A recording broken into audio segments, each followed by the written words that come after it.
Hello, I'm Caroline. I am Mrs. Allen's niece, and I have been in the fashion industry for about 4 years now. So from my living room in Baltimore, I am coming to you to tell you about all the wonderful creative possibilities of the fashion world, and maybe some things you can do at home, and certainly some things that you're going to do in class with Mrs. Allen that is going to be super fun.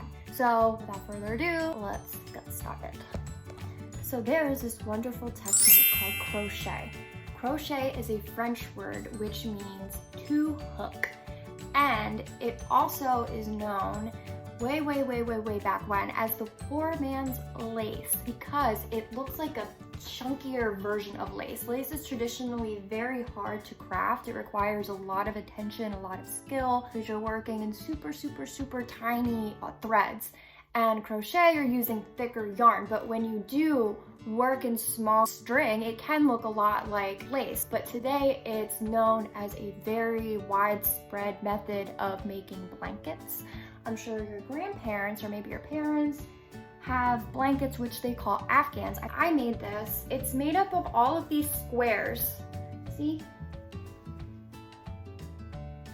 And these squares are made with the crochet technique, and they are actually called granny squares. And they're called granny squares because a lot of grannies make them. That's literally why they're called granny squares. So you can make these giant blankets with them. And with these giant blankets, you can make anything. You can crochet this hat. I've made this hat along with this hat, which has some like turquoise yarn. I mixed in some purple on top, and on the side have a yellow hat for my friend. And I'm actually going to embroider, which is something I don't know if you'll learn about yet, but it's a technique where you use thread and you go in the fabric and out of the fabric until it creates a picture. And that's what I'm gonna do on top of this hat. And then this black one. So you can get yarn in all different types of colors and maybe make a hat in your favorite color. Sometimes if you get striped yarn, you can get cool patterns like this. So this was totally accidental. I did not mean for it to look zigzag. But when that does happen, it's called color pooling, like swimming in a pool, P-O-O-L, pooling.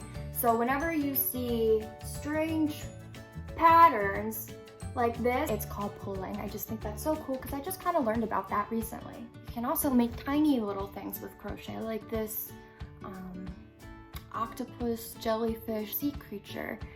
And this probably took a half hour for me to make. You can make little dolls, you can make stuffed animals. Yeah, I love crochet. I'm kind of crazy for crochet. You can also make dolls with crochet. So this is a little doll. It's a Christmas present for my friend. This is inspired by a real woman. She's 99 years old. She lives in New York City, and she's an interior designer. So her name is Iris Apfel. She is known for her eclectic style. She wears beads on furs, on reds, on pinks, on blues, on patterns. So I had a lot of fun making her, and with crochet, you can just make her outfit any way you want it to look. It doesn't matter because you're not choosing one fabric, you are making the fabric. So taking crochet a next step further, you can totally make garments with crochet, like full body garments. And I actually did that, and it was featured in New York City Fashion Week. Maybe some of you have heard about it, some of you haven't. It's a fashion show that takes place twice a year in New York City, and it's really fun. There are a lot of cool people, a lot of artists, really wacky fashion. So along with crochet, I do sew. And sewing is the main part of fashion. It is what holds fabric together. It's how you add things onto fabric. It's essentially, fabric is even made up of tiny fibers that weave in and out of each other, which is essentially the act of sewing. So I was lucky enough to design for big companies like Walmart and Target, and I have some of the clothing that I made. Let me show you. This is of course for babies. This is a pattern that I drew and had it printed and made, sewn together. That's what's very important about this. All the different types of stitches in here that we're able to put the garment together. So this is called a romper. if any of you have little sisters or little brothers, they might have some rompers in this style. Also notice along the top, right here, this is called a ruffle.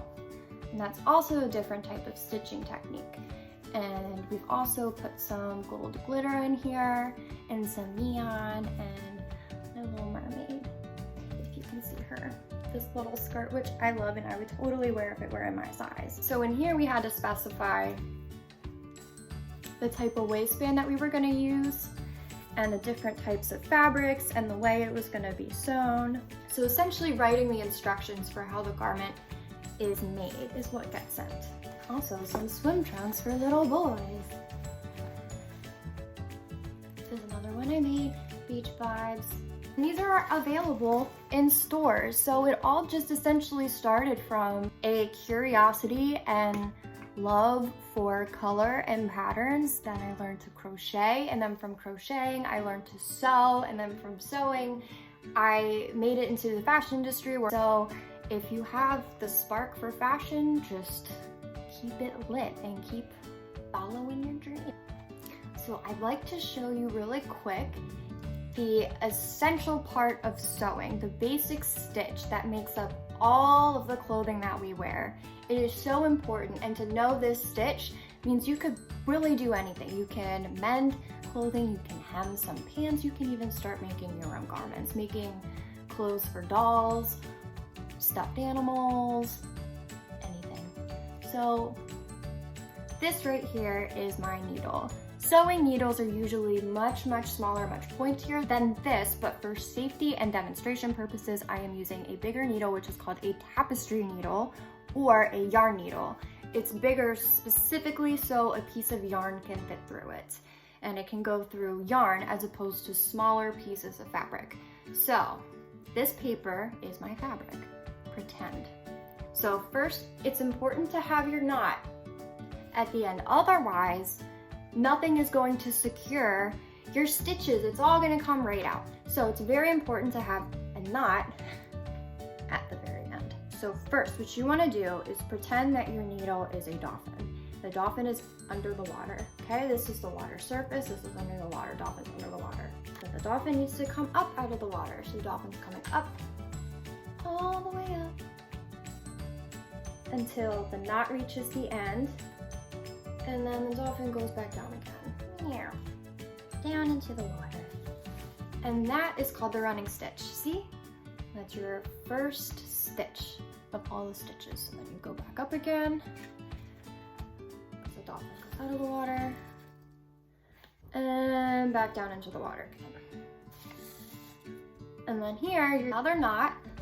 And once you're done your knot, you have two pieces of paper or pieces of fabric that have been sewn together. Hope you learned something and you had fun, and I hope you have a wonderful holiday.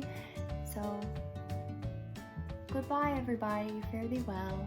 I should have cut that. Always cut your threads. But it's made with yarn.